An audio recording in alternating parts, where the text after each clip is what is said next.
bonsoir à tous. Le magazine Santé Spiritualité tous les jours de 17h30 à 19h sur Ici Maintenant 95.2 FM, icimaintenant.com pour nous écouter via Internet.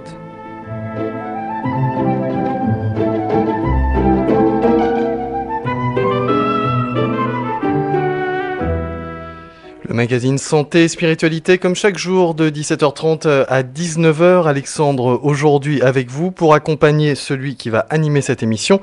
Il s'agit de Daniel Goldschmidt. Daniel, bonsoir à toi. Bonjour Alexandre, bonjour à tous. Bienvenue sur notre antenne. C'est toi qui vas animer cette émission Santé et Spiritualité. Et pour commencer, je te propose d'écouter ça.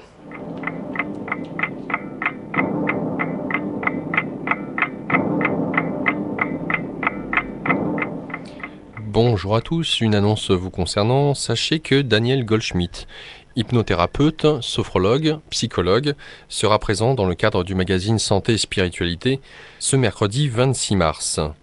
Suite auquel Daniel Goldschmidt vous propose un atelier conférence pour mettre en pratique ce qu'est l'hypnose. Ça sera de 20h à 22h30 dans les locaux de la radio, au 8 rue Violet, dans le 15e à Paris, métro Modepic et Grenelle ou Duplex. Je vous rappelle qu'une participation de 10 € vous sera demandée, qui reviendront à la radio. Daniel Goldschmidt, le mercredi 26 mars, de 20h à 22h30 pour expérimenter l'hypnose.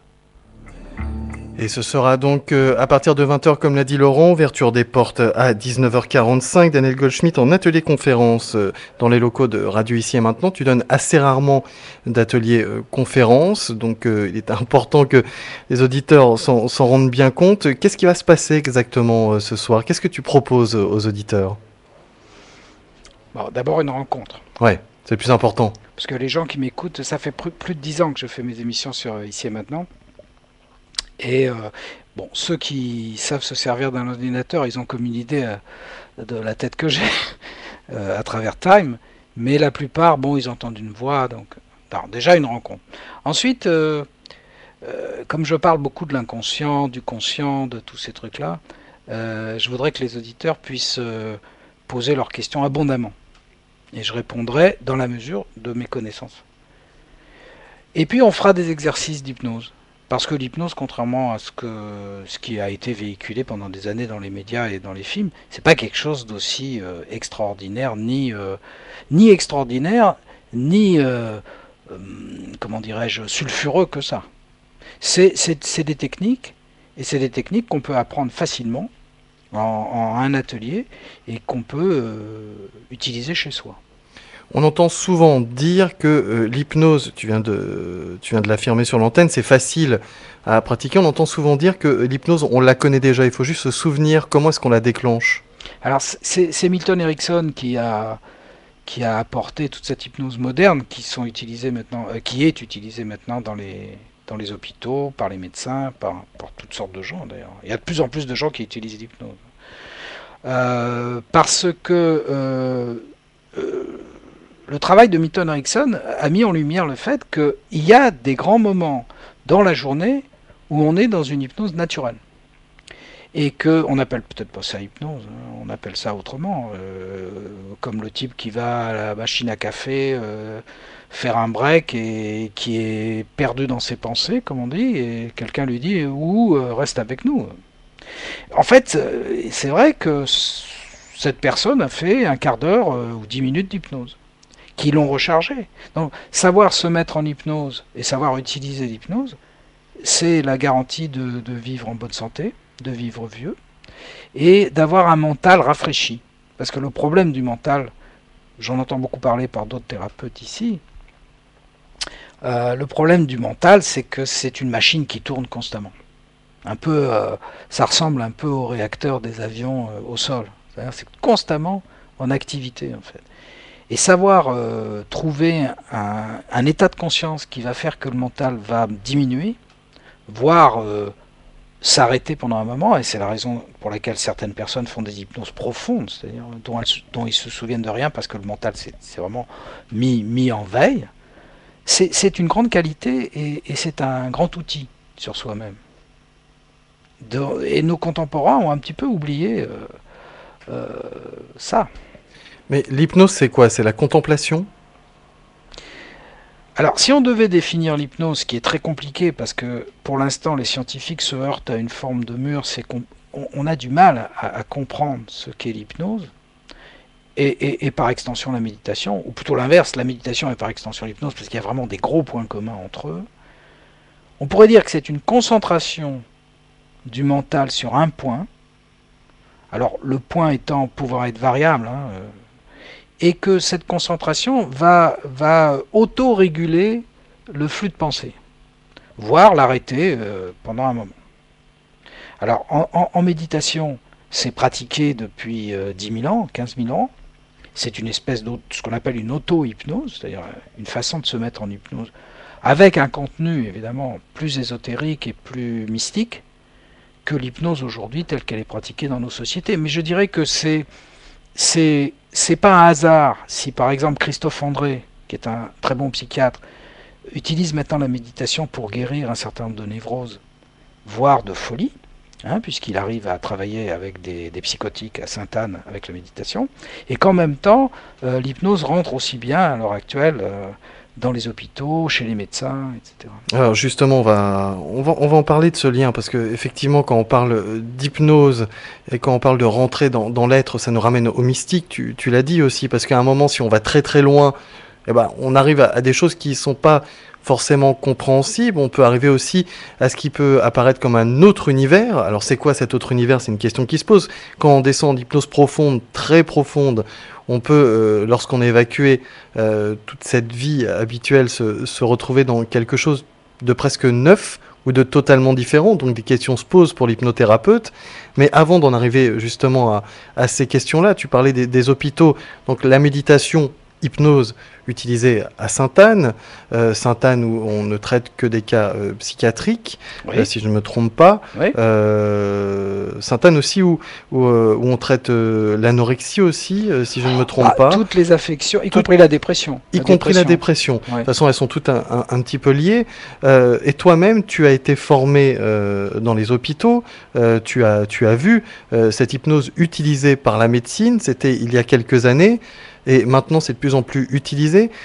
L'hypnose est en train de prendre ses lettres de noblesse. Il n'y a pas de combat actuellement au sein de l'hypnose entre ceux qui disent non, c'est scientifique et je l'utilise à l'hôpital, et ceux qui disent non, c'est mystique. Non. Non, pour une bonne raison, c'est que ce sont deux populations complètement différentes. D'accord. Les scientifiques intelligents, et Dieu sait si heureusement il y en a quand même, ont été formés d'une façon universitaire, ont un background assez important. Je pense à Christophe André, par exemple, qui est psychiatre, donc il faut quand même 10 ans d'études pour être psychiatre. Et ce sont des gens très ouverts. Ils se sont rendus compte, avec l'hypnose au début, que c'était un levier et un outil assez exceptionnel, et ils sont arrivés à ce qu'on appelle la méditation de pleine conscience. Mais ça, tu sais, il y a beaucoup de mots. Il faut que nos auditeurs comprennent bien que on fait ce sont des mots. Voilà, on fait ce qu'on peut pour expliquer. On fait ce qu'on peut pour expliquer, et on fait des nominations sur des choses qui finalement peuvent très bien vivre sans les nommer. Mais il se trouve qu'il y a un effet assez étonnant de la méditation de pleine conscience sur les troubles psychiatriques graves, et que souvent ça prend le pas sur les médicaments, voire ça les remplace. Et de par là, un psychiatre intelligent qui aime ses patients et qui va dans le sens de la science ne peut pas faire autrement que de le prendre en charge, de le considérer et de l'appliquer. Sinon, c'est pire encore qu'un charlatan. C'est-à-dire c'est quelqu'un qui est fermé. Or, des gens comme Christophe André et autres, peut-être qu'un jour d'ailleurs j'arriverai à l'amener ici parce que je connais un petit peu, vous l'entendrez, il parle un langage de raison, il parle un langage d'intelligence, il parle un langage de science, mais il dit la méditation c'est exceptionnel quand c'est bien pratiqué. Alors c'est un truc qui est parti des États-Unis, mindfulness therapy, en fait la thérapie de l'esprit plein, mais en fait il faut bien comprendre que quand on dit que l'esprit est plein ou qu'il est vide, c'est la même chose. Ce qui est important, c'est qu'il est concentré en fait sur quelques points et que le reste disparaît pendant un moment, c'est-à-dire le flux de pensée. Et en fait, l'ennemi quand même des dépressions, des névroses, même des psychoses, c'est ce flux de pensée constant qui dans le cas des psychoses tournent même jusqu'à des voix intérieures, etc. Voilà, alors je lisais là, j'ai retrouvé un Science et Vie d'octobre 2013, où justement très intéressant parce que ça s'intitule Guérir par la pensée, alors, la preuve en 15 expériences, et il disait que dans le cas par exemple alors du placebo, parce que on parle de la méditation, on parle de l'hypnose, mais dans le même ordre d'idée, il y a l'utilisation de ce qu'on appelle le placebo, c'est-à-dire qu'on fait prendre quelque chose à quelqu'un en lui faisant croire, oui, il y a un petit peu une tromperie au départ, en disant, voilà, vous allez prendre un antidépresseur très puissant et votre dépression va aller mieux. Et on s'est aperçu, et c'est pas n'importe qui, puisque c'est une neurologue très connue qui s'appelle Ellen Mayberg, qui a comparé dans le cerveau de 17 patients dépressifs l'action d'un antidépresseur, en l'occurrence c'était la fluoxétine, qui est assez courant, hein, qui est administré couramment, avec celle d'un placebo. Donc quelque chose qu'on faisait croire au patient. Et le cerveau du patient a réagi d'une façon incroyable, parce qu'après 6 semaines de traitement, elle a fait passer un scanner par tomographie, par émission de positrons. C'est un autre très, très savant pour expliquer comment le scanner fonctionne. Elle a visualisé l'activité cérébrale, et elle a reconnu que le scanner a révélé que des régions communes étaient modifiées, augmentation, diminution d'activité, en réponse à la fluoxétine ou au placebo. Donc il y a vraiment une action chimique à l'intérieur du cerveau. Et on va dire une chose, et on en va en rester là parce que tu me connais un petit peu et les auditeurs qui m'écoutent récemment me connaissent, j'ai besoin d'être sérieux dans ce que je dis, parce que sinon je peux plus me regarder dans la glace. Puis j'ai aucune raison de raconter n'importe quoi. Ça peut arriver d'ailleurs, parce qu'on raconte tous des fois n'importe quoi, parce qu'on est de bonne foi. Mais eh bien, dans le cas qui nous occupe, ils se sont aperçus que le placebo était aussi puissant que l'antidépresseur, voire plus puissant. Et ils ont même pu chiffrer avec une méthode statistique que le placebo, en général, intervenait à 51% de l'action de l'antidépresseur. C'est-à-dire, tu donnes un vrai antidépresseur, notamment de la fluoxétine à quelqu'un, et tu lui dis que c'est un antidépresseur, il le sent parce qu'il y a des effets secondaires dans les antidépresseurs, eh bien l'action positive du médicament va être à 51% un effet placebo.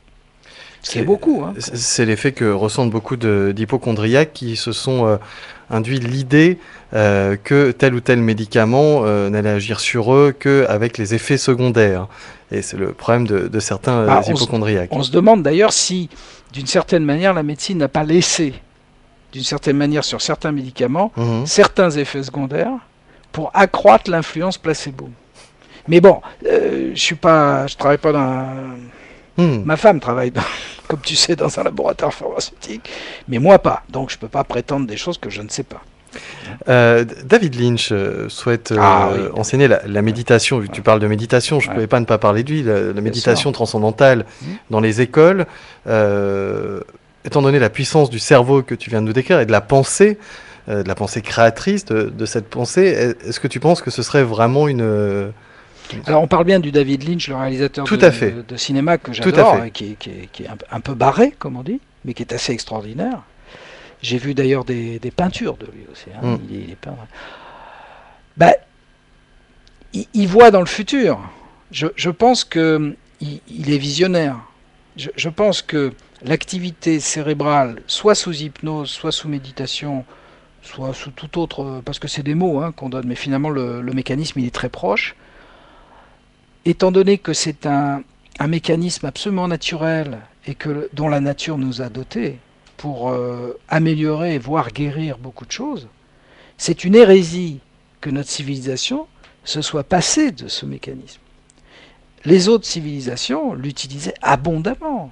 Si on regarde la civilisation égyptienne, si on regarde la civilisation grecque, si on regarde grecque par exemple, la Grèce, j'en ai déjà parlé à cette antenne, mais il est toujours bon de répéter un peu, quoi qu'il ne faut pas que je devienne gaga non plus.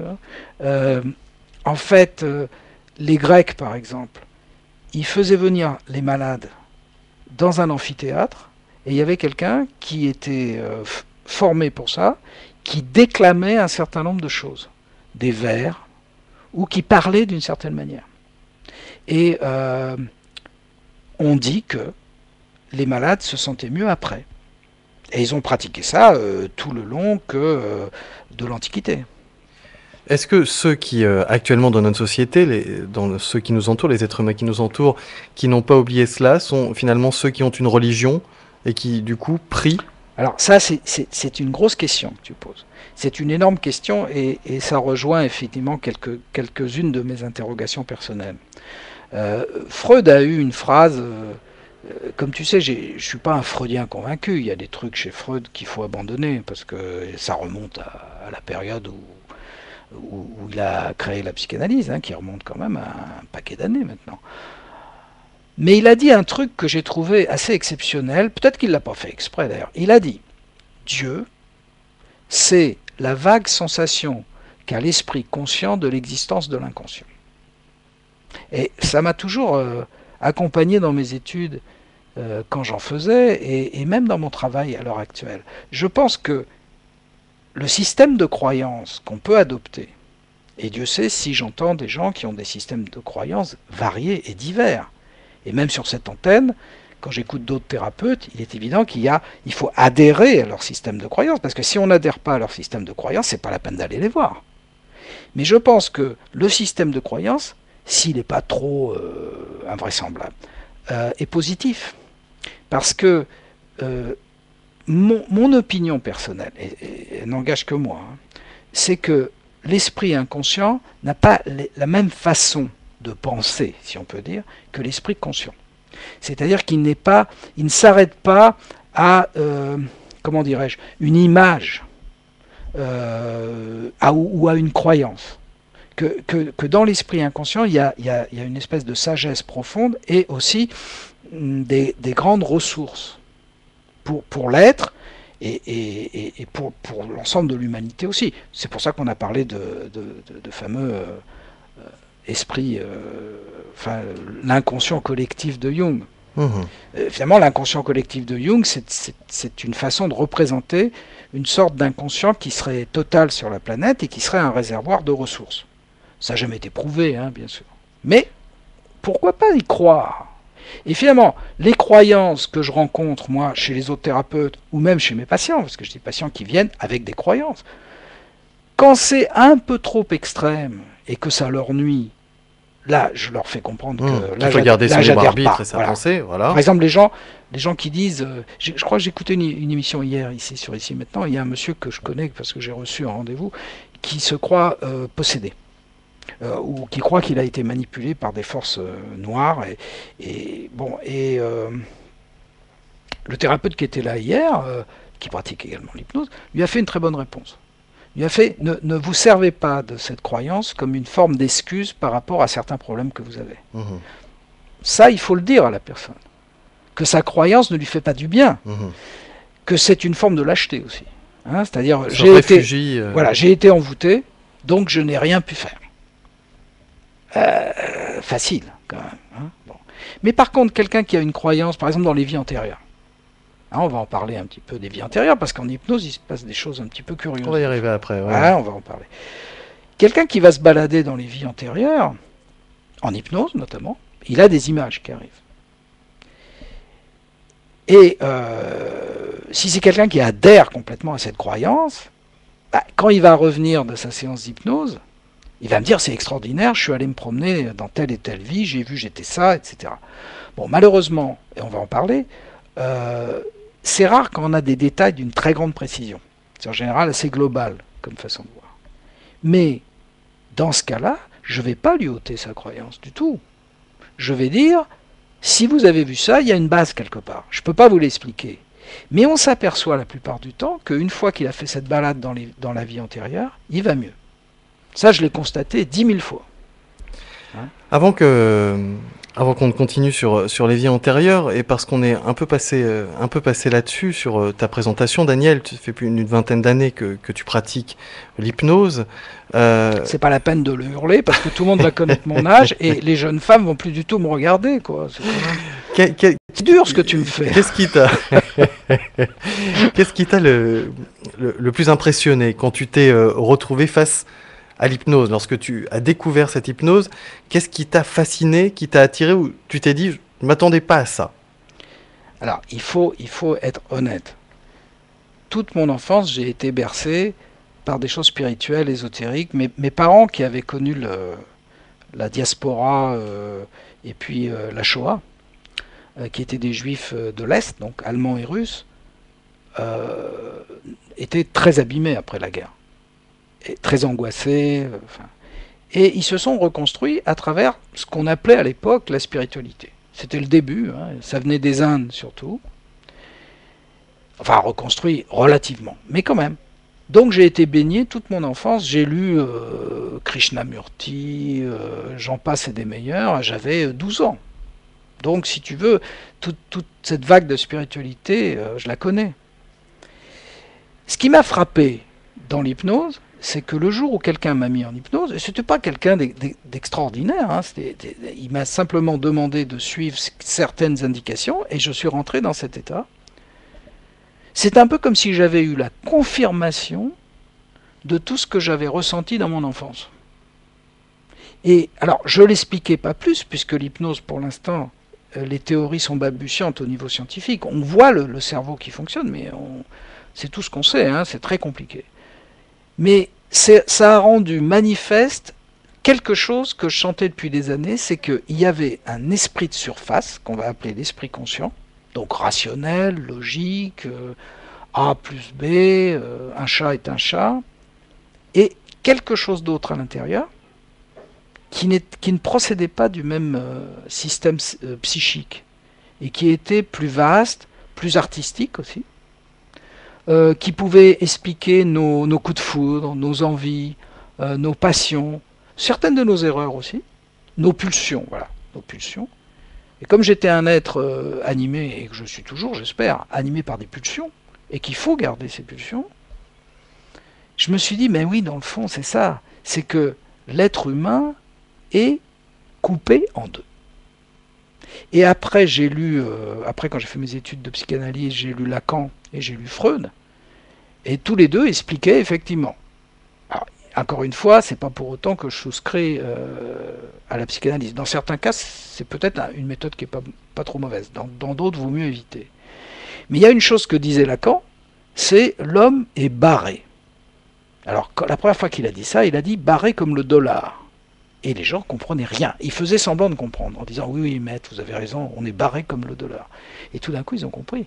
C'est qu'il y avait un esprit conscient, un esprit inconscient. Et le jour où on comprend ça profondément, on n'est plus le même. Mais il faut le ressentir. Il faut le ressentir vraiment d'une façon manifeste. Il faut que ça devienne, comme dit Eckhart Tolle, il faut que ça devienne manifeste dans la vie de tous les jours et dans le rapport avec autrui. Alors est-ce que du coup, avec le recul et l'expérience, au début tu disais, je me suis rendu compte que l'homme était coupé en deux parties.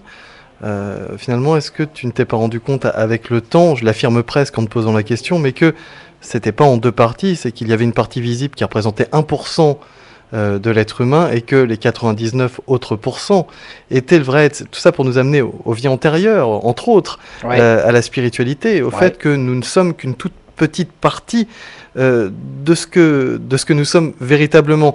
J'ai lu un texte récemment de Dolores Cannon, je m'intéresse un petit peu à cette personne. Tu me l'as fait lire. Que je t'ai fait lire aussi. Que j'ai trouvé remarquable, son texte. Et c'est très intéressant, elle n'est pas la première à dire ça, ils sont deux à dire ça, mais elle disait que Jung, lorsqu'il avait touché du bout des doigts ce réservoir d'énergie ou réservoir de connaissances, ça lui avait fait peur, peur, dans l'incompréhension et surtout dans la somme de travail à fournir pour comprendre, à tel point qu'il s'était dit, je vais laisser ça de côté. Est-ce que ce serait sur ça qu'on commence à travailler actuellement, malgré nous, avec cette notoriété qu'a pris l'hypnose, avec le côté très scientifique dont nous parlions au tout début, le côté opératoire, voilà, elle est établie. Et maintenant qu'on en est là, on se rend compte qu'il y a d'autres usages, et peut-être un usage principal que nous avons ignoré. Alors, je crois pouvoir dire quelque chose d'intéressant, parce que enfoncer les portes, c'est pas très intéressant non plus, surtout quand on est au micro d'une radio et que les gens écoutent et on leur raconte des trucs et des machins. Mais il y a quelque chose, je pense, de fondamental dans tout ça, c'est que le langage de l'inconscient n'est pas compris par le conscient. Et que tant qu'il faudra une espèce de traduction entre les deux, on avancera lentement.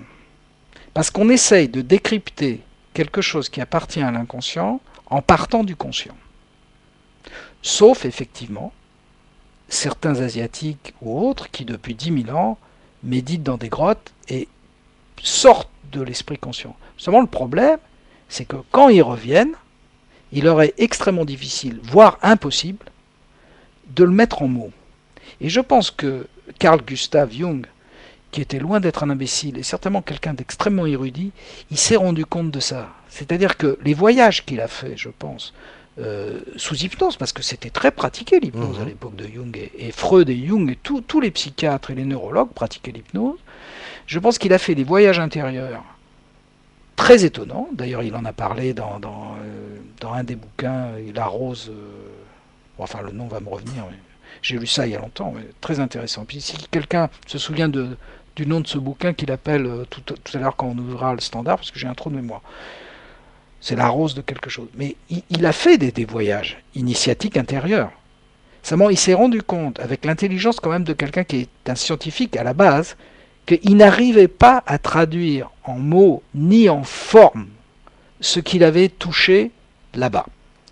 Et notre grand problème, je crois, en Occident, c'est qu'on veut à tout prix mettre une forme et des mots et même des conceptions et des croyances dessus. Et qu'on échoue, en fait, quelque part. Par exemple, bon, tout à l'heure, je vais faire un atelier. J'ai l'impression que c'est sur la planète entière, cette question. Tu parles de l'Occident, mais on n'a pas le décodeur pour comprendre tout ça, c'est tout. Alors, certains prétendent que dans certains écrits tibétains, ou dans certains écrits tout court, il y a écrit en langage codé les clés. Ça, c'est la grande tarte à la crème. Tu sais que les clés, elles sont dans tous les textes dits sacrés ou religieux ou anciens. Enfin, on trouve toujours des clés. On peut trouver des clés. On peut trouver des clés, mais c'est toujours pareil. On va plaquer sur quelque chose qui n'est peut-être pas... La clé va peut-être pas rentrer dans la serrure. Voilà. Alors, j'ai fait une expérience personnelle qui sort de l'hypnose, mais qui en sort pas tant que ça. Il y a maintenant quelques années, j'ai fait ce qu'on appelle une initiation avec des Tibétains, avec qui j'étais devenu ami, mais tout à fait par hasard. Hein, vraiment, c'était quelque chose de fortuit. Et moi, je crois beaucoup aux choses fortuites. Et je suis donc allé à un de leurs rituels. Donc, je me suis assis comme les Tibétains. Ça fait très mal aux genoux. Ça, je déconseille. Mais bon, j'étais plus jeune à l'époque. Et puis, j'ai commencé avec eux à psalmodier certains textes sacrés. Et là, effectivement, il s'est passé quelque chose. Ça a fait zoom dans ma tête, et je suis parti dans une hypnose, alors aujourd'hui, je peux dire une transe très profonde, uniquement par la sonorité du mot. Pas parce qu'il signifiait, j'ai toujours pas compris ce que ça signifiait. D'ailleurs, ils m'ont essayé de m'expliquer, mais en fait, c'était assez banal. Hein. C'est tout est dans tout, et réciproquement, et l'univers tourne sur lui. Enfin, des choses comme ça, très poétiques, mais la sonorité des mots, la façon dont ils étaient prononcés, c'était un mantra, en fait, m'a propulsé quelque part. Et je retrouve aujourd'hui, quand j'ai le temps de faire de la transe profonde, ce que j'affectionne le plus, je retrouve cette sensation intérieure de, comment dirais-je, d'immersion. Bon, ça ne veut pas dire que les mots qu'ils utilisaient étaient les clés. Hein. Non, c'est l'état dans lequel ils t'ont mis. C'est-à-dire que tu t'es permis d'accéder à une infime partie qui t'a elle aussi permis d'aller plus loin et de mieux comprendre. C'est ça. Je t'ai coupé il y a quelques instants et juste avant qu'on fasse une pause, tu parlais de l'atelier de ce soir. Tu ne m'as pas coupé, on est passé sur un truc intéressant. Alors, l'atelier de ce soir, en fait, ce que je me propose de faire avec... et ça c'est nouveau pour moi, parce que je l'ai rarement fait, c'est de faire effectivement une hypnose qui soit plus profonde et plus spirituelle. Hein, on va dire le mot, poum. Que les tests d'hypnose que j'ai donné à voir dans les autres ateliers que j'ai fait, où c'était véritablement des choses techniques. En fait. Là, je voudrais essayer d'aller plus loin et voir ce que les gens peuvent ressentir à travers l'entrée du chemin, c'est l'hypnose, mais après, on peut aller beaucoup plus loin. Hein. Voilà. Vous êtes à l'écoute de Radio Ici et Maintenant 95.2, ici et maintenant.com. C'est l'émission Santé et Spiritualité animée aujourd'hui par Daniel Goldschmidt et nous ouvrons immédiatement le premier espace promotionnel de cette émission.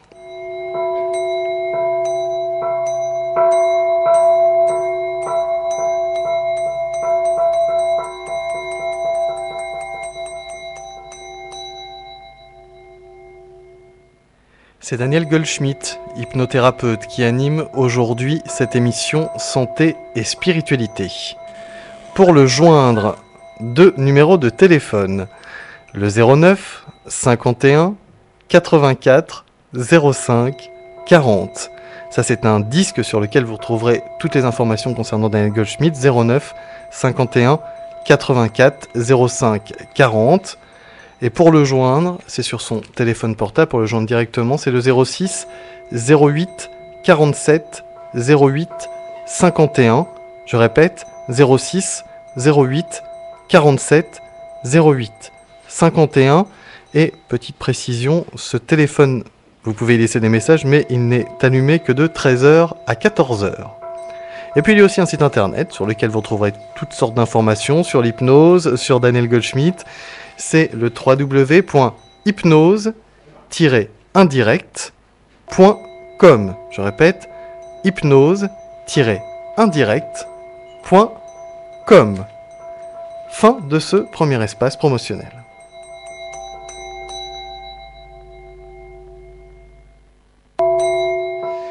Et je précise maintenant à nos auditeurs qu'ils sont les bienvenus pour animer cette antenne en compagnie, pour poser leurs questions, des sujets que j'aurais pu laisser de côté, des questions oubliées. N'hésitez pas, c'est le 08 92 23 95 20, 08 92 23 95 20.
Et nous reprenons le cours de cette émission Santé et Spiritualité, animée aujourd'hui par Daniel Goldschmidt.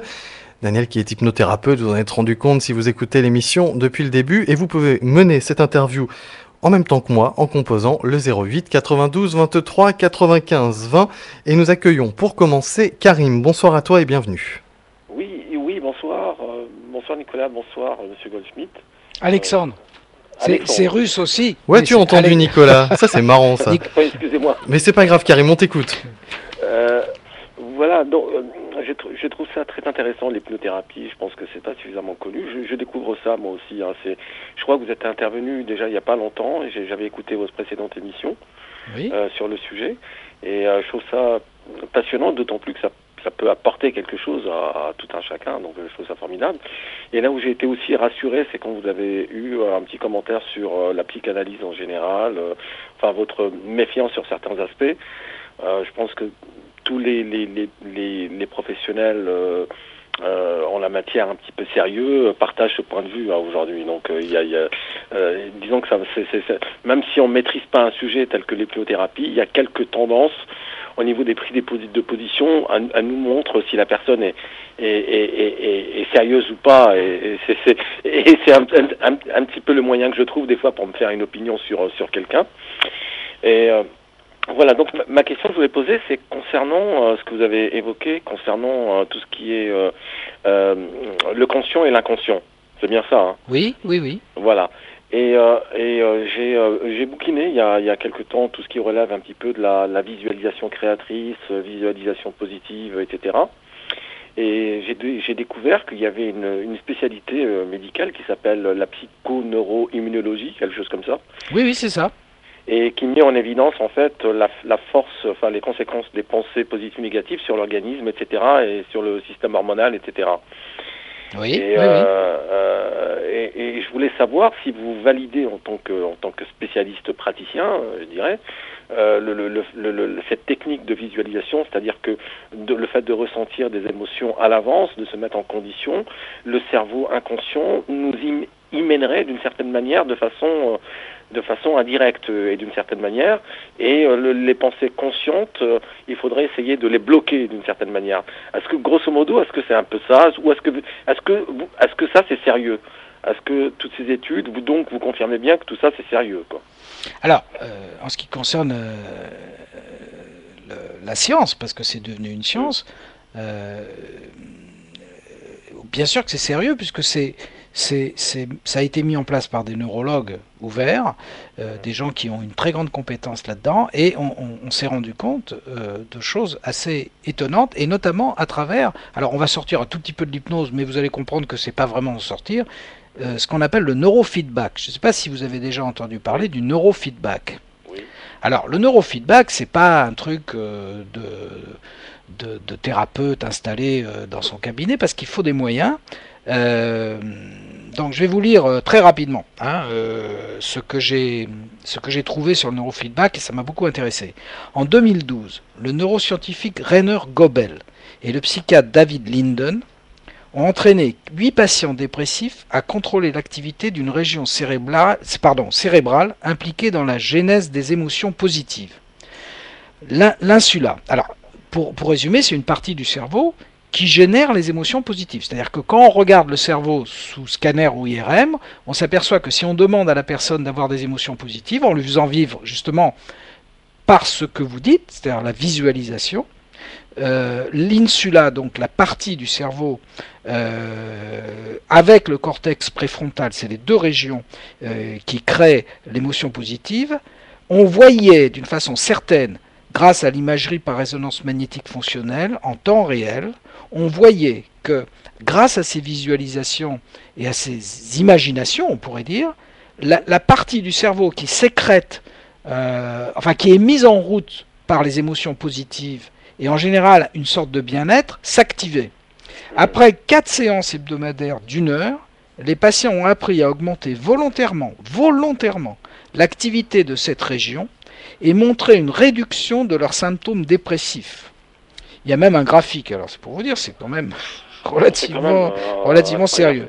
Des résultats préliminaires qui devront être confirmés sur un plus grand nombre de patients et comparés aux effets des antidépresseurs. Donc on voit que c'est quelque chose qui est en train de monter en puissance un peu partout dans le monde, mais qui est encore au stade embryonnaire. Mais c'est très, très encourageant pour le futur. Ouais, j'essaye d'appliquer cela moi personnellement, c'est très difficile parce qu'on est vite rattrapé par les pensées quotidiennes, automatiques, de nature psychotoxique. Enfin, moi je suis pas du tout un spécialiste, j'essaie de m'intéresser. Non, mais vous utilisez des termes qui sont tout à fait... J'apprécie beaucoup le terme psychotoxique. Ah ouais, j'aime beaucoup aussi. Oui, je l'emploie parce que je l'aime bien, effectivement. Non, c'est bien.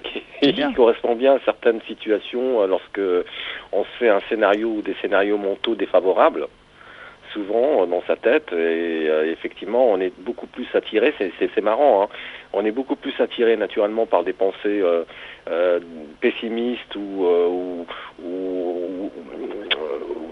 négatives plutôt que positives. Vous savez pourquoi ? Non, justement, non. Parce que ça protège de la déception. Ah, eh bien, écoutez, avant que vous le disiez, j'avais ma petite idée, mais je vous le confirme. Les psychologues cliniciens dont je suis savent très bien que les gens qui broient du noir, comme on dit, c'est une forme de protection. Ça veut dire qu'ils sont protégés par leur environnement parce qu'ils ont leur repère, ils ont peur de quelque chose même de meilleur, quoi. C'est ça. Le changement, même pour le mieux, serait dangereux. C'est ça, ouais. C'est ça. Ça tourne en rond, mais oui, ça tourne en rond, et je pense que j'ai passé ce cap avec beaucoup de travail, Mais effectivement, ce que vous dites est tout à fait juste, hein, et vous avez exactement les mots qui me parlent, parce que je l'ai expérimenté moi-même, hein, Très bien. à ma faible échelle. Bon. Bon, en tout cas, c'est très passionnant. Tant J'aimerais mieux. bien vous consulter un jour, éventuellement. Ah ben vous avec êtes plaisir. le bienvenu, mais c'est pas véritablement le but. Bizarrement, je vais vous dire quelque chose, c'est pas le but de mes émissions, parce que je pense qu'il faut aller consulter quelqu'un qui est dans son secteur. Il faut pas rester 1 heure et demie dans les transports pour aller voir son thérapeute. C'est une connerie, parce que ça ajoute à une sorte de malaise intérieur. Il faut aller voir quelqu'un qui est pas trop loin de chez soi. Alors le cas échéant, vous m'appelez, je vous donnerai. Vous êtes dans quel coin, Karim? Je suis dans le 93, au Blanc-Ménil. Eh ben, je vous donnerai quelqu'un. Enfin, je connais pas tous les hypnothérapeutes, mais j'ai des listes de gens qui ont été formés, qui sont en général psychologues ou médecins, et vous m'appelez et je vous donnerai le plus proche. Oui, mais Voilà ils sont pas hypnothérapeutes comme Si, ils sont Ah, d'accord. hypnothérapeutes, absolument. Ils Ah, ont été d'accord. formés dans les mêmes écoles que moi. Il y a Denise qui est en attente, je dois Ah, m'arrêter là. Pauvre Denise, oui, c'est vrai. Excusez-moi. Merci Karim pour tes Merci. questions très intéressantes. Merci à toi et bonne soirée. 08 92 23 95 20 pour mener cette interview en ma compagnie. Daniel Goldschmidt est aujourd'hui celui qui anime cette émission Santé et Spiritualité. Nous accueillons maintenant Denise. Denise, bonsoir, nous t'écoutons. Bonsoir Daniel, bonsoir Alexandre, bonsoir à tous les deux. Voilà, la réflexion que je me faisais, c'est par rapport à tout à l'heure. Vous disiez un monsieur qui était persuadé qu'il était envoûté. Oui, Et moi, ce que ça m'a fait comme réflexion tout de suite, c'est qu'en fait, il n'avait pas compris qu'il s'était probablement auto-envoûté. c'est ça, absolument. Et il pensait que ça venait de l'extérieur. Non, mais c'est exactement C'est-à-dire ça. que le conscient, à ce moment-là, c'est inverse. C'est le conscient qui devient conscient, et inversement. Oui, Et alors, c'est oui. pratique parce qu'on se dit, ça vient de l'extérieur. Et comme ça, il se l'est auto-enregistré sur son disque dur. Chaque fois, ça lui balance les mêmes programmes. Non, mais c'est exactement ça. Mais elle est très forte, Denise. Denise, vous devriez vous installer. Vous feriez une excellente hypnothérapeute. C'est exactement ça. Et alors, du point de vue pensée, par rapport à l'auditeur précédent qui dit mes pensées quotidiennes, alors moi j'ai un truc, et ça fait longtemps que je fais ça, et c'est marrant à voir. Toutes les formes de pensée qui me passent dans la tête, elles ne m'imprègnent pas, si vous voulez. Vous voyez, ça fait comme quand vous regardez un film. Vous les regardez en tant que spectateur. C'est comme quelque chose qui est inscrit sur une pellicule et vous en regardez le développement. Ben, c'est la base de la méditation hindoue. Je regarde ça comme une bande passante et le développement m'indique ce qui se passe à l'intérieur de moi. Mais ça ne me déclenche pas d'émotion particulière, ça me donne le plan, quoi. Vous avez quel âge, sans indiscrétion, Denise? J'ai 63 ans.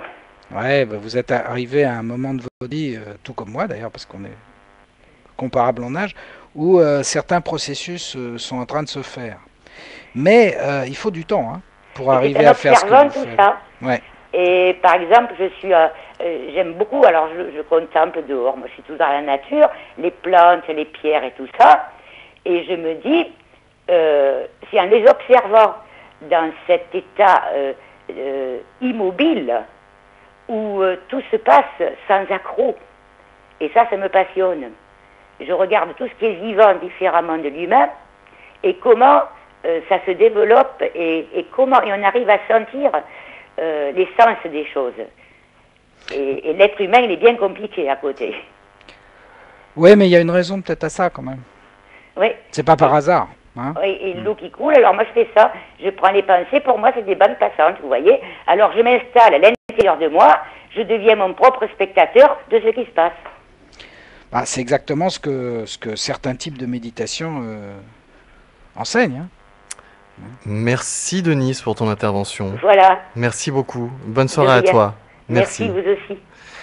Vous êtes à l'écoute de Radio Ici et Maintenant 95.2 et je suis ravi du niveau des questions de nos auditeurs. Mais vous savez, vous pouvez aussi intervenir avec des sujets plus simples et des questions un peu plus simples. D'ailleurs, il n'y a pas de questions plus simples, il y a juste des sujets qui n'ont pas encore été traités. Donc n'hésitez pas, c'est le 08 92 23 95 20.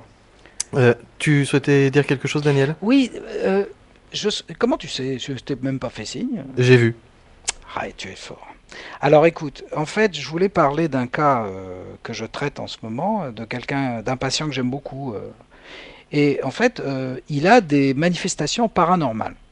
Alors moi, j'ai pas du tout rigolé quand il m'a dit ça. En fait, il a des craquements constant quand il dort. C'est-à-dire il se réveille dans la nuit et les bois autour de lui craquent. Alors au début je lui dis peut-être que c'est l'humidité ou des différences de température, mais comme en plus il est dans le bâtiment, c'est son métier, il m'a dit je vous assure, j'ai sondé tous les murs, j'ai tout regardé, j'ai des craquements.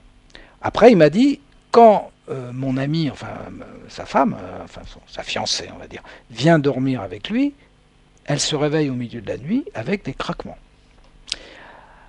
Et évidemment, c'est inquiétant quelque part, parce que on a une espèce d'imagerie mentale, nous autres occidentaux, où quand il se passe des phénomènes qu'on pourrait qualifier de paranormaux, c'est obligatoirement inquiétant, c'est voire satanique. Hein.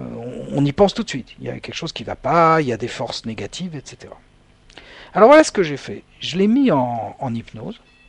Et il a la faculté de rentrer dans des hypnoses très profondes, ce qui est un don de Dieu, en fait, un don de la nature. Quand je le mets en hypnose, au bout de 5-10 minutes, c'est pas qu'il perd conscience, c'est qu'il rentre dans une espèce d'état dans lequel il perd contact avec l'extérieur, et il est complètement à l'intérieur de lui-même, et il reste dans cette position pendant 20-25 minutes. Mais il n'entend plus ce que je dis. Et donc j'ai parlé à son inconscient. Et j'ai dit, écoute, parce que je tutoie toujours l'inconscient d'une certaine manière. Donc j'ai dit, écoute, mon vieux, parce que des fois je m'adresse comme ça à l'inconscient du patient. J'ai dit, écoute, je sais très bien que d'une façon ou d'une autre, c'est toi qui fais ces bruits. Ça n'est pas drôle, parce que d'une certaine manière, tu l'effraies, et d'une certaine manière, pour son avancement et sa protection, c'est pas une bonne chose. J'ai réveillé le patient qui ne se souvenait pas de mon intervention, et qu'est-ce qui s'est passé? Les craquements ont totalement disparu. Ce qui prouve aussi une de mes théories, que je partage avec moi-même, c'est que, quelque part, d'une certaine manière, nous produisons nous-mêmes nos interactions avec l'univers. Mais là, on irait beaucoup trop loin. Et je ne veux pas m'aventurer là-dedans, parce que je suis comme Carl Gustav Jung, je préfère me taire. Alors, nous allons écouter Florent qui, lui, ne souhaite pas se taire et te poser une question. Florent, bonsoir. Oui, bonsoir à vous deux. J'aimerais revenir sur la schizophrénie. Je vous ai entendu dire que les patients schizophrènes ne pouvaient pas être hypnotisés. Et est-ce que le cas dont vous venez de parler, c'est pas quelqu'un qui est schizophrène? Moi, je vous parle de ça parce que j'ai rencontré une personne, une jeune femme qui... alors, je me pose toujours des questions par rapport à ça, qui prétend qu'il y a des entités qui détruisent son corps, qui la brûlent de l'intérieur, qui la contrôlent. Donc voilà, j'aimerais savoir... Oui, alors effectivement, ce sont des signes de schizophrénie paranoïaque. Et il est très important, lorsqu'on reçoit quelqu'un en cabinet, de pouvoir déchiffrer et analyser ces symptômes, qui sont les mêmes d'ailleurs pour tous les schizophrènes, enfin à peu de choses près. C'est soit des voix, soit des impressions de possession interne. Alors, ça ne veut pas dire que tous les gens qui ont ce type de phénomène sont schizophrènes. Mais chez les schizophrènes, on retrouve beaucoup de choses comme ça. Et notamment quand c'est négatif, c'est-à-dire quand la personne se sent harcelée par ses esprits intérieurs. Oui. C'est ça, oui. Oui. Alors, c'est vrai que j'ai dit à cette antenne, et je le maintiens, que l'hypnose pour des schizophrènes n'est pas totalement indiquée, mais j'ai peut-être pas suffisamment insisté sur le fait que ça peut se faire, mais dans un cadre hospitalier et avec des psychiatres, qui d'ailleurs, à l'heure actuelle, utilisent l'hypnose dans certains cas. Dans le cas de schizophrénie, qu'est-ce qu'on fait? On va bloquer un certain nombre de mouvements cérébraux avec des médicaments appropriés, justement pour que cette sorte d'hallucination, on peut parler d'hallucination, ne se fasse plus.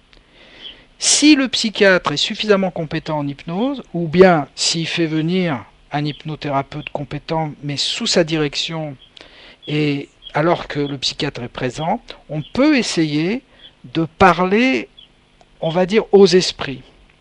Puisque, en fait, les esprits dont elle se sent possédée par, ce sont des parties d'elle, en fait. Des parties de son... Justement, la schizophrénie. Schizos, en grec, ça veut dire couper. Ciseaux. Ouais. Bon. Comme elle est coupée en parties, donc c'est des parties d'elle-même qui se rebellent contre elle. Alors, dans le cas du patient dont je viens de parler, ça n'était pas le cas parce que son ami, et j'ai aucune raison de ne pas la croire, entendait aussi les craquements, donc c'était quand même quelque chose de beaucoup plus réel. Dans le cas de voix ou de sensation de possession ou de sensation de morcellement, alors là on peut dire qu'effectivement c'est vraiment schizophrénique. Sous la guidance de psychiatres et dans un cadre hospitalier, pour éviter ce qu'on appelle une décompensation psychotique. Et une décompensation psychotique, c'est véritablement l'hallucination qui devient tellement énorme que la personne perd contact avec le réel. Donc c'est à éviter quand elle se trouve chez vous ou ailleurs, parce qu'elle peut sauter par la fenêtre ou n'importe quoi. Donc il faut surtout jamais faire ça. Dans ce cadre-là, on peut pratiquer l'hypnose. Donc quand j'ai dit ça, c'était que je prenais des précautions. D'accord, donc un rendez-vous avec vous permettrait peut-être de savoir si c'est le cas ou non, ou vaut mieux passer par quelqu'un c'est-à-dire qu'il faudrait que je parle avec son... Elle est suivie psychiatriquement ou pas? Bah non, et c'est quelque chose qui lui fait peur, quoi. Malheureusement, tous les gens qui sont atteints de psychose n'ont pas envie d'aller voir un psychiatre. Ah, j'ai mon cousin qui est comme ça, alors c'est... Ouais. C'est un truc de fou, hein, franchement. Mais c'est le cas de le dire. Mais par contre, j'avais lu le livre d'Edith Fior, psychothérapeute américaine, qui mettait ses patients sous hypnose et qui discutait avec les entités qu'il y avait à l'intérieur, qui expliquait comment elles sont venues. Je suis d'accord. Donc là, alors qu'elle, cette jeune femme, elle parle d'entités cosmiques, de formes de... Oui, elle va... Il y a que depuis 10 ans, 12 ans. Hein. Je sais, c'est des gens qui sont hantés par ça pendant des années. Alors oui, on peut pratiquer l'hypnose sur les psychotiques, mais en présence du psychiatre traitant et dans un cadre hospitalier. Par exemple Sainte-Anne ou la Villa Montsouris, la clinique psychiatrique de la Villa Montsouris, c'est des endroits où je vais pour pratiquer avec le psychiatre, mais sous la guidance du psychiatre, parce que lui seul saura quoi faire s'il y a ce qu'on appelle une décompensation, c'est-à-dire que la personne devient complètement hallucinée, elle souffre énormément et il saura faire la piqûre qu'il faut pour la calmer, etc. Mais en dehors de ce contexte, je ne le conseille pas.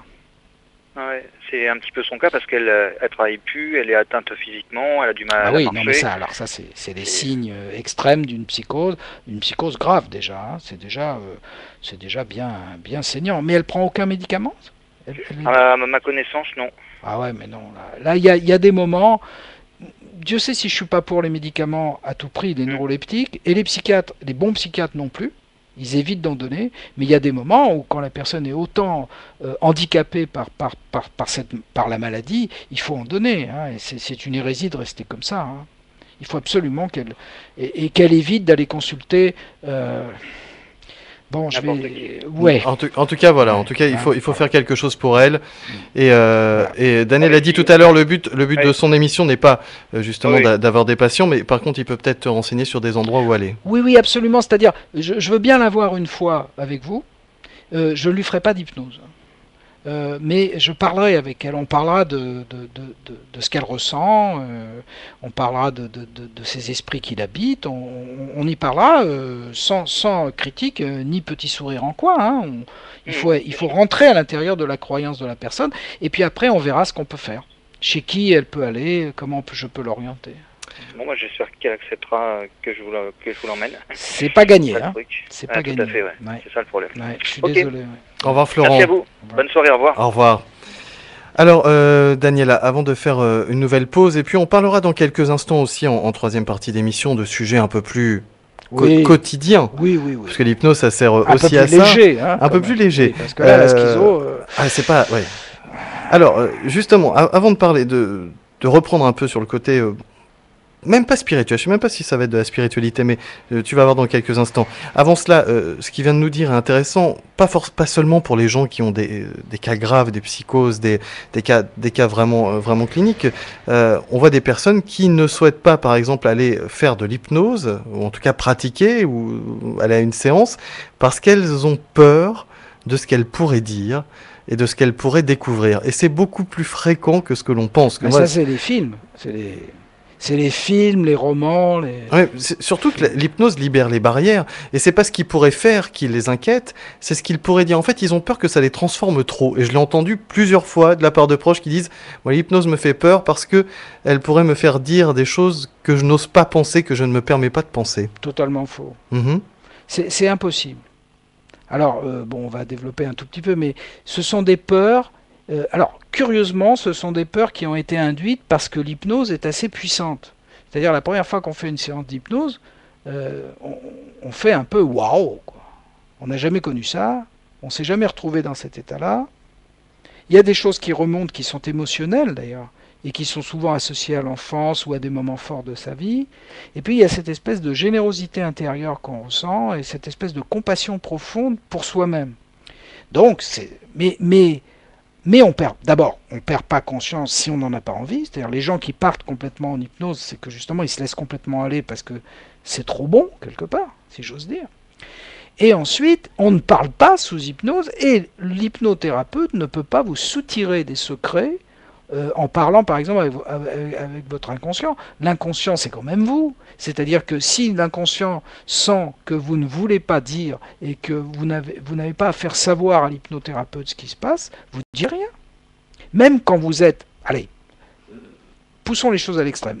Vous êtes en hypnose, vous êtes extrêmement profond en hypnose, c'est-à-dire que vous avez perdu contact avec l'environnement, vous n'entendez presque plus ma voix, ou très peu, vous savez même plus ce que je dis, vous êtes dans une espèce d'univers très particulier et finalement très agréable, mais un peu surprenant. Je dis à votre inconscient, fais-la parler, vous ne parlerez pas. Par contre, si je vous dis à l'avance, avant qu'il y ait la séance d'hypnose, on va essayer de vous faire parler sous hypnose et que vous donnez votre accord, là vous allez parler. C'est... Voilà. Je peux pas dire plus. Hein. Donc c'est quand même conte et légende, mais ça vient de la puissance elle-même du processus. Parlons-en de cette puissance. Il y a quelques instants, il était sujet à l'antenne de personnes qui pensaient avoir des entités en elles. Ouais. On peut aussi imaginer une personne qui serait un petit peu, qui serait mélangé un peu les pinceaux avec d'anciennes vies, les vies antérieures. On avait dit qu'on y reviendra à ces vies antérieures. Certaines personnes, et on a cité son nom tout à l'heure, donc je vais continuer avec elle, comme Dolores Cannon, disent que nous avons autant de vies antérieures que nécessaire et que peut-être nous en avons eu 50 ou 100 parce qu'il faut vivre, selon elle, selon ce qu'elle a perçu, mais que je ne vais pas détailler ici, qu'on doit tout vivre, homme, femme, animal, végétal, tous les états pour bien comprendre, même gazeux, enfin bref, ça va très très loin ce qu'elle dit, et c'est ce qu'elle dit avoir reçu comme message, c'est un autre sujet. Est-ce que toi-même, lorsque tu pratiques l'hypnose, il y a des moments où tu te sens, je vais pas dire perdu, mais impressionné par la profondeur des choses et de ce que tu pourrais y trouver si tu persévérais? Oui, alors là je te réponds oui, sans aucune hésitation. Je suis impressionné et souvent je me dis que je suis en train de toucher à quelque chose que je ne comprends pas mais qui est très puissant. Mais la plupart du temps positif. Ça fait 18 ans que je pratique l'hypnose et je n'ai jamais eu un retour négatif ou quelque chose qui m'ait réveillé la nuit en me disant oh là là, mais il y a quelque chose, il y a un esprit maléfique derrière ça. Pas du tout. Par contre, l'hypnose m'a appris quelque chose sur l'esprit humain que j'avais pas totalement peut-être compris ou assimilé dans mes études de psychologue. C'est que, et c'est difficile à expliquer aux gens parce que des fois c'est une révélation pour certaines personnes, leur esprit n'est pas structuré d'un bloc. Chaque esprit, chaque conscience humaine semble avoir un centre qu'on appelle moi, mais c'est un leurre. Et ça, les bouddhistes et les orientaux le savent très bien. Ce qui se passe, c'est qu'à mon avis, la conscience est en petits morceaux. Et que ces morceaux, à un moment donné, se regroupent pour faire un moi. Mais que le moi est une sorte de mât de surface, si j'ose dire, de périscope, en fait. Et qu'à l'intérieur, c'est plusieurs compartiments. Jusqu'à penser qu'il y a un compartiment vie antérieure et expérience ancienne dedans, et sans prétendre que j'ai la connaissance totale de la chose, je dirais que j'ai tendance à y croire. Je dis bien à y croire, puisque c'est très difficile pour l'instant dans l'état actuel des sciences de vérifier ça d'une façon probante.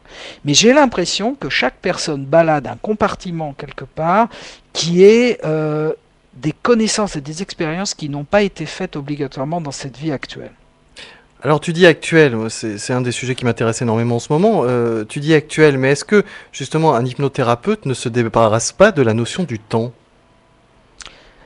L'hypnothérapeute, non, mais l'inconscient, oui. Non, mais ce que je veux dire, c'est que l'hypnothérapeute, lui, il a en face de lui, peut-être, on parlait de vie antérieure, il a en face de lui de multiples réalités Oui. qui peuvent être réalisées par le cerveau, qui souhaite voir quelque chose pour régler un problème ou qu'il a mis en place pour régler un problème.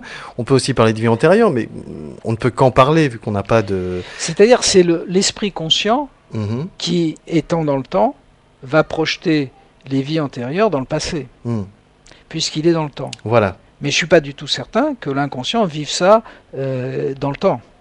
J'ai plutôt l'impression qu'ils vivent tout au même moment, dans l'ici et maintenant.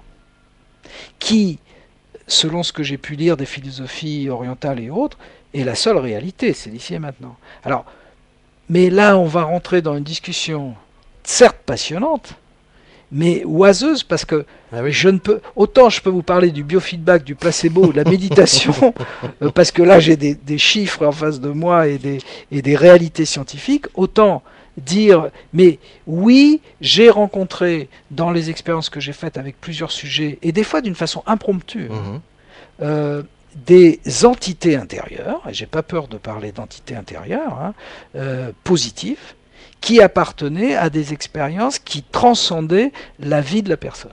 Oui. Ça oui, j'ai pas peur de le dire. Et des choses que ne connaissait pas la personne et qu'elle n'aurait pas pu connaître. Voilà, notamment un médecin oncologue, qui est une de mes amies, qui est venue me voir pour une séance d'hypnose. Elle a ramené des noms et des adresses tibétaines. Elle n'a jamais mis les pieds au Tibet. Et on s'est rué sur Internet, parce que j'ai pris des notes et tout ça, c'était vérifié, c'était des villes tibétaines. Alors évidemment, on peut toujours dire qu'elle a lu ou qu'elle a vu un documentaire, et que... Oui, on peut le dire. Sûr, on peut le dire, si on veut être totalement objectif, oui. Vous êtes à l'écoute de Radio Ici et Maintenant 95.2, ici et maintenant.com. C'est l'émission Santé et Spiritualité, animée aujourd'hui par Daniel Goldschmidt, et nous ouvrons maintenant le second espace promotionnel de cette émission.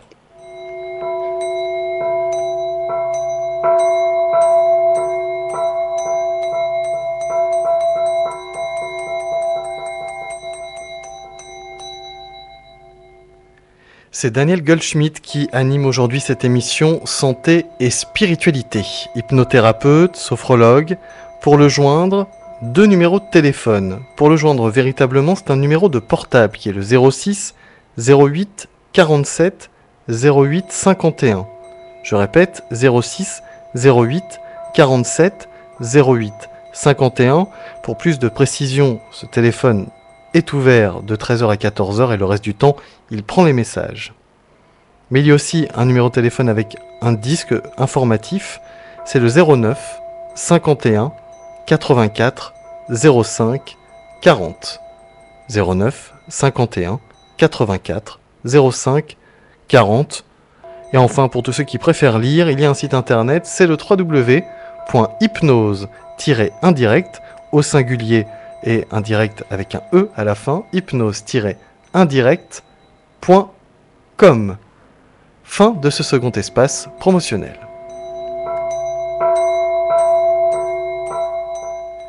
Nous reprenons le cours de cette émission Santé et Spiritualité. Je vous rappelle que Daniel Goldschmidt donnera un atelier conférence ce soir dans les locaux de la radio, ouverture des portes à 19h45. Daniel, tu souhaitais aujourd'hui parler aussi, et là on va être beaucoup plus terre à terre, parler aujourd'hui de ce qui peut nous pourrir le quotidien, c'est-à-dire des problèmes de stress, des problèmes que l'on vit chaque jour par rapport à la société qui nous entoure ou par rapport à notre travail, à notre vie privée. Bref, ces petites choses qu'on peut régler avec l'hypnose, avec des petits exercices que tu te proposes d'ailleurs de donner aux auditeurs. J'imagine qu'il y en aura plus ce soir, mais là on va peut-être pouvoir en donner quelques-uns à l'antenne. Alors, avant que tu ne parles de cela et que tu nous décrives tout cela dans le sens que tu souhaites, dans l'ordre que tu souhaites, qu'est-ce que peut faire l'hypnose par rapport justement au stress? Et est-ce qu'on doit toujours dire hypnose ou plutôt directement utiliser en permanence auto-hypnose? On peut utiliser les deux comment on va dire ça, les deux procédés. Hein. C'est-à-dire que l'hétéro-hypnose, ça veut dire faire de l'hypnose avec quelqu'un d'autre. Donc c'est assez puissant. Comme tout rapport d'ailleurs d'être à être. C'est évident que lorsqu'on fait quelque chose avec quelqu'un, ça va être plus profond et plus fort que quand on le fait tout seul. C'est comme ça. On pourrait analyser le processus, mais l'autre, on a besoin d'un miroir. Et quand on fait de l'hypnose avec un hypnothérapeute, on va aller plus profond. Et si on travaille sur le stress avec un hypnothérapeute, il y a ce fameux transfert dont on parle beaucoup. C'est-à-dire qu'on va projeter, si ça se passe bien sur l'hypnothérapeute, une onde plutôt positive et d'amitié. Et si lui sait le faire, il va gérer ça dans l'autre sens. C'est-à-dire que, et à chaque fois qu'on va revenir pour faire des séances avec lui ou avec elle, on va se sentir bien. Et ne serait-ce que ça va émettre de l'ocytocine, hein, ce qu'on appelle l'hormone du bonheur, enfin de la bonne humeur, et qui va contrer les hormones autres qui nous mettent plus bas que terre et autres. Comme toutes ces choses qui se baladent dans le sang, mais enfin qui sont le reflet finalement de ce qu'on éprouve. Bon. Alors, l'auto-hypnose, c'est plus comme un rituel en fait. Et d'ailleurs, ça se rapproche des rituels. On pourrait dire que tout le rituel bouddhiste et méditatif est auto-hypnose, ou on pourrait dire que l'auto-hypnose est comme un rituel finalement religieux, finalement. Hein. Alors, la façon de le pratiquer, la méthode de pratique, c'est que il faut utiliser l'auto-hypnose quotidiennement à des moments clés jusqu'à ce qu'on avale le mécanisme, qu'on l'intègre complètement et qui se mette en place automatiquement quand on en a besoin. Par contre, les séances qu'on va faire avec le thérapeute, ça va être des séances qu'il faut faire tous les mois, tous les 2 mois, tous les 3 mois, jusqu'au moment où on sent qu'on n'en a plus besoin et que le thérapeute fasse bien son travail. Parce que le travail du thérapeute, c'est de dire à la personne, vous n'avez plus besoin de moi. S'il ne le fait pas, méfiance.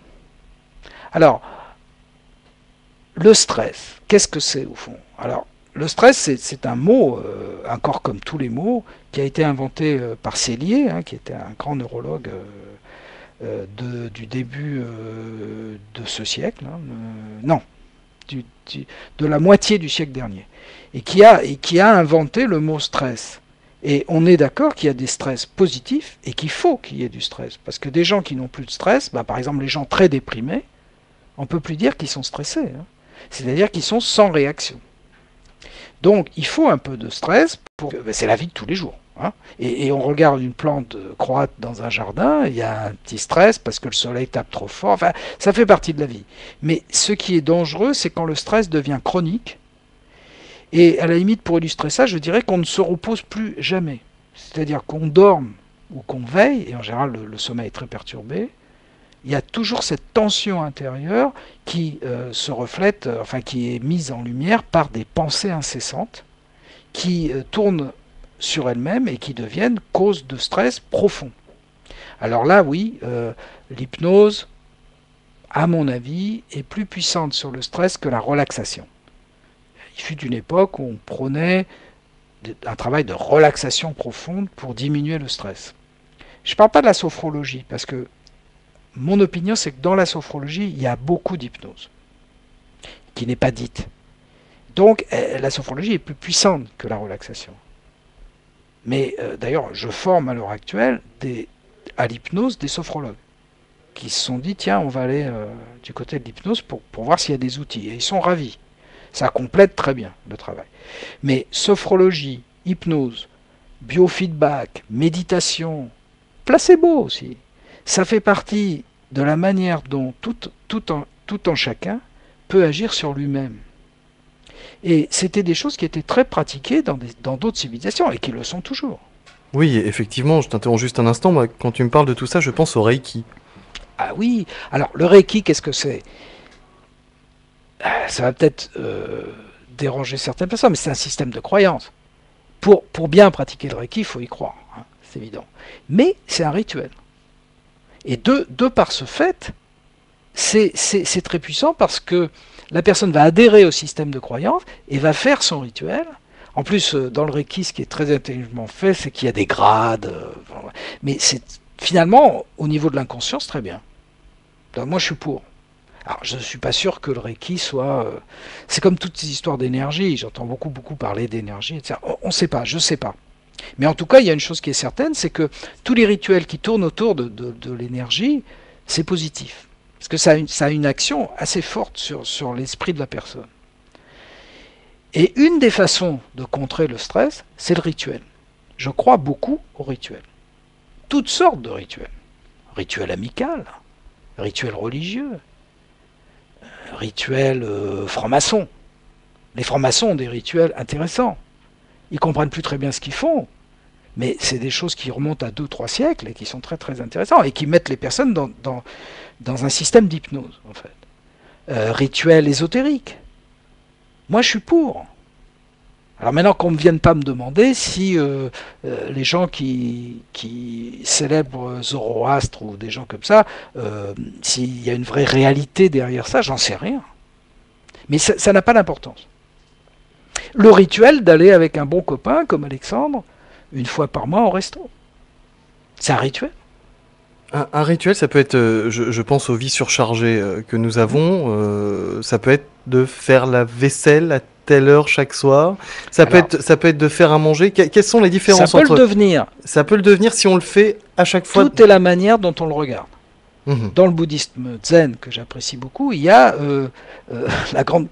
l'élève qui demande au maître « Maître, pourquoi faut-il mourir ?» Et le maître lui répond très sérieusement « Lave ton bol ». J'adorais, c'est un courant zen, « Lave ton bol ». Ça veut dire « Sois concentré sur le manifesté, le moment où tu es ». Et c'est un rituel de laver son bol. Si on fait attention à toutes les petites choses de la vie qu'on traverse, avec une grande concentration dans les détails, on va rentrer dans une forme d'hypnose et le stress va beaucoup baisser. Parce que le stress vient du fait que la pensée parte dans tous les sens. On est là et on n'est pas là. L'autre jour, je dînais avec une de mes amies qui visiblement va pas très bien.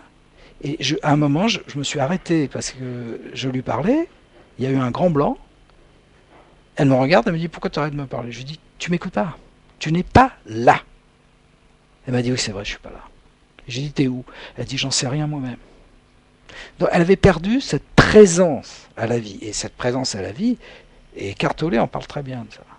C'est fondamental à l'intérieur d'un être. S'il perd la présence à la vie, il perd la vie. C'est clair. Et finalement, l'ici et maintenant, c'est tout ce qu'on a pour vivre. On n'a rien d'autre. Le reste, c'est des systèmes de mémoire.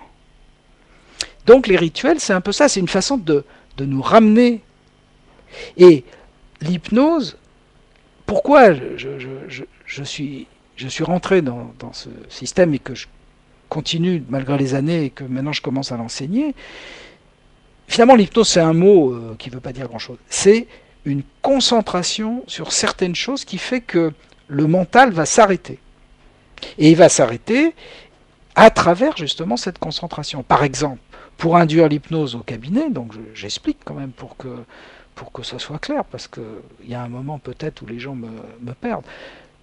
On va demander à la personne d'écouter les bruits dans la pièce, chaque bruit, et on va lui nommer chaque bruit qu'il entend. On va lui demander de se concentrer sur sa respiration, on va lui demander de se concentrer sur sa main droite, on va lui demander plein de choses comme ça. Et au bout d'un moment, curieusement, la personne est tellement dans l'instant que sa conscience devient fixe. Et devenant fixe, elle perd conscience. C'est ça qui est un petit peu curieux. C'est complètement paradoxal en fait. Dans quelques instants, tu vas donner des petits trucs à nos auditeurs. Juste avant cela, nous avons Bachir qui souhaite te poser une question. Bonsoir à toi et bienvenue. Oui. Bonsoir Alexandre, bonsoir Daniel. Bonsoir Bachir. Oui.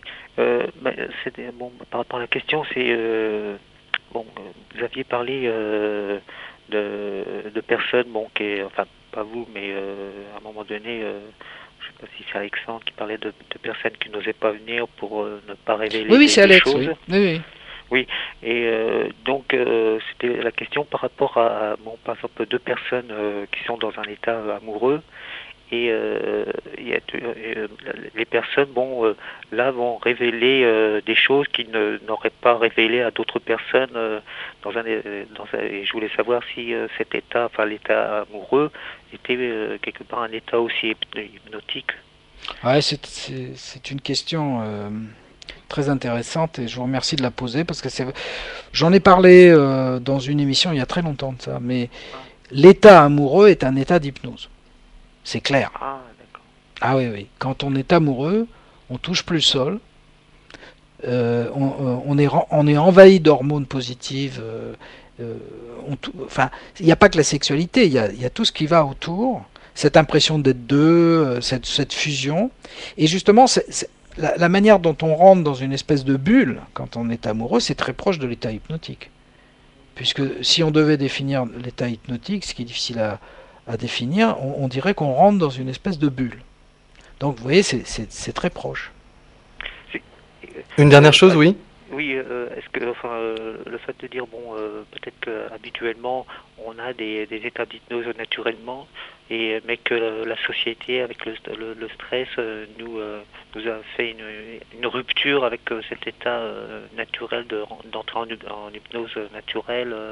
Est-ce que la société contribue, empêche cette naturalité, quoi. La société nous dirige vers des hypnoses provoquées volontairement.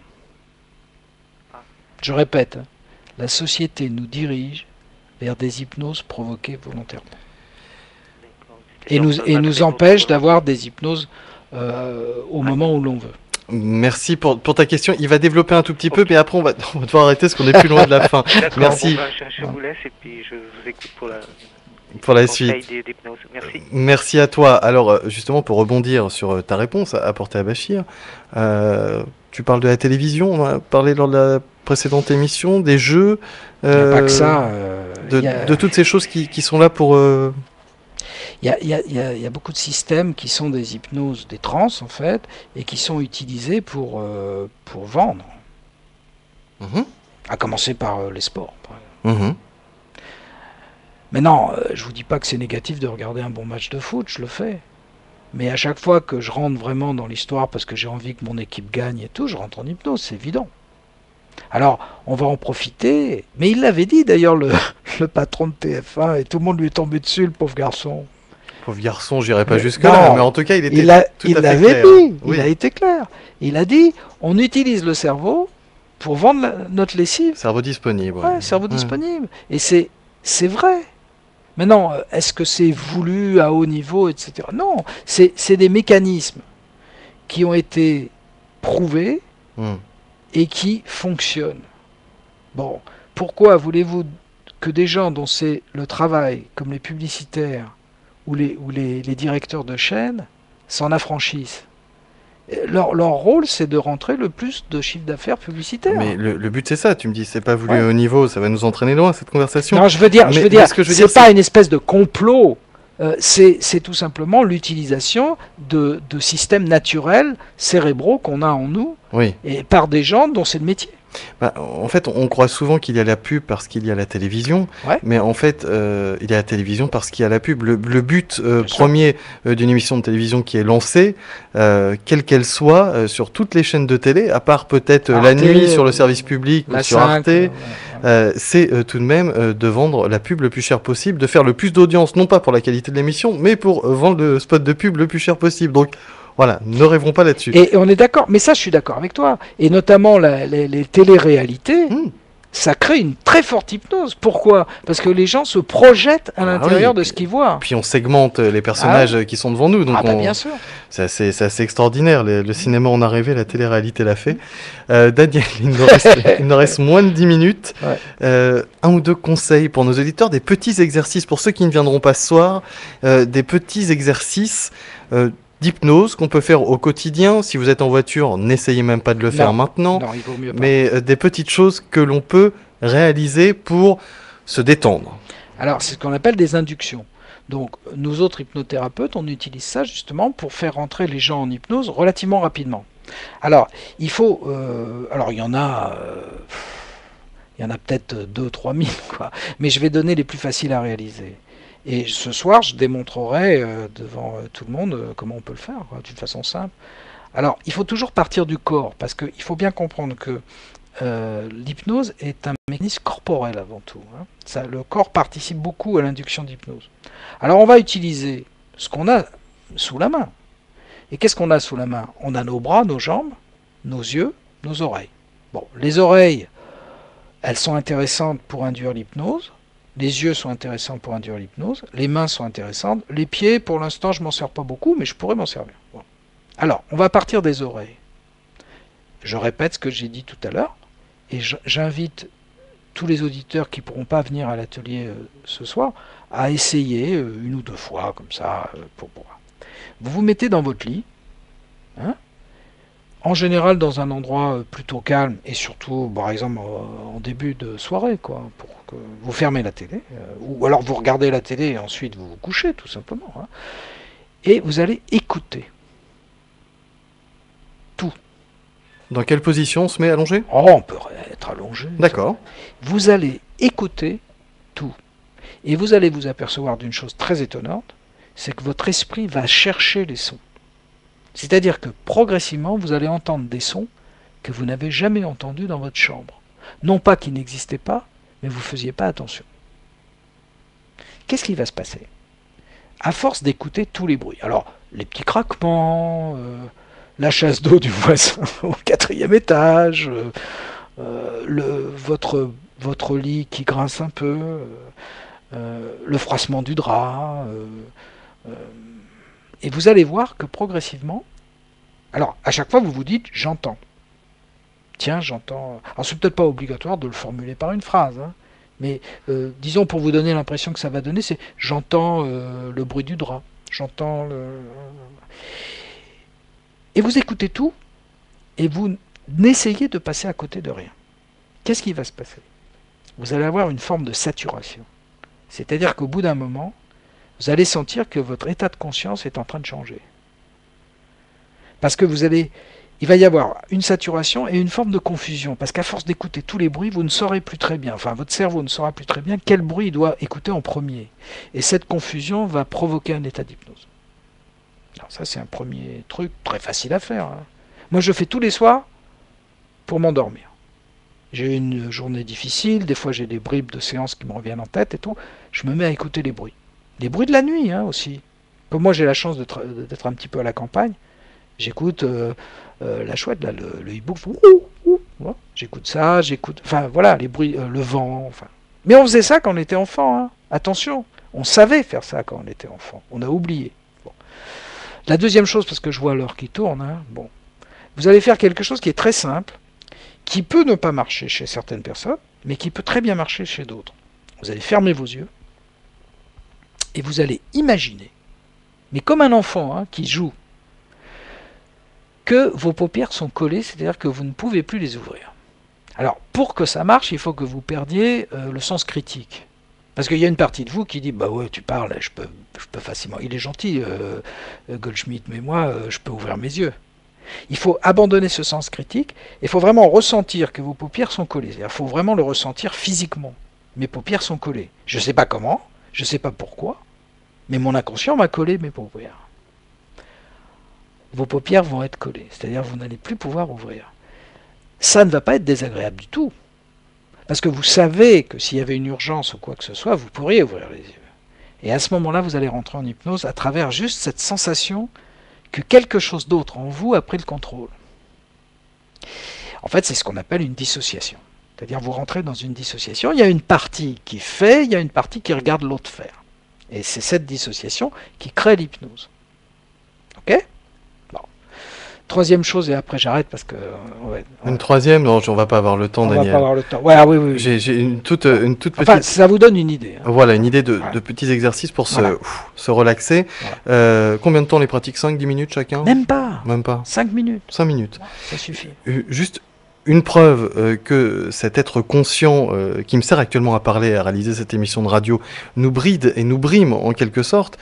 Tu parlais des bruits. Qui ne s'est jamais réveillé la nuit en entendant le tic-tac d'un réveil, alors que lorsqu'il s'est endormi, il ne l'entendait pas. Donc ça veut dire que l'esprit est enfin libéré et s'épanouit lorsque l'on dort parce qu'on est enfin nous-mêmes. On revient à l'inconscient. On revient à l'inconscient. Vous écoutez Radio Ici et Maintenant, 95.2, c'est l'émission Santé et Spiritualité animée par Daniel Goldschmidt, troisième et dernier espace promotionnel de cette émission.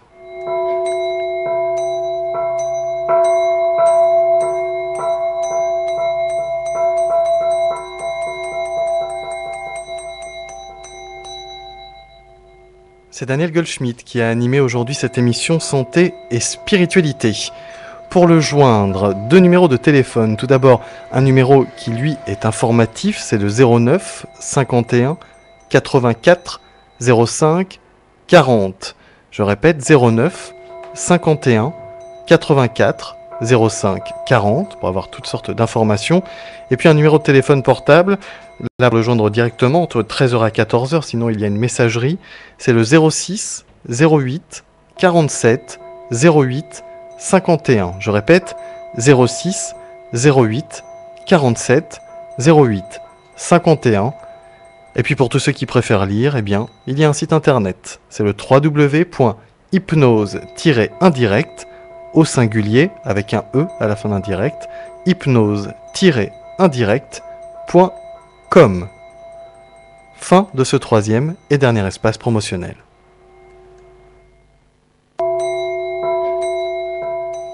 Daniel, nous arrivons à la fin de cette émission Santé et Spiritualité. Nous allons, juste avant de la terminer, rediffuser la bande-annonce réalisée par Laurent concernant ta conférence et ton atelier qui aura lieu ce soir dans les locaux de la radio. Les auditeurs pourront expérimenter, ils pourront te rencontrer et puis poser toutes leurs questions. As-tu quelque chose à rajouter? Il te reste 20 secondes. Je voulais simplement dire que quand tu dis que j'anime cette émission, je pourrais dire la même chose de toi. Je te remercie pour ton animation qui est indispensable pour moi. Voilà. Merci Daniel. Vous écoutez Radio Ici et Maintenant, 95.2, c'était l'émission Santé et Spiritualité.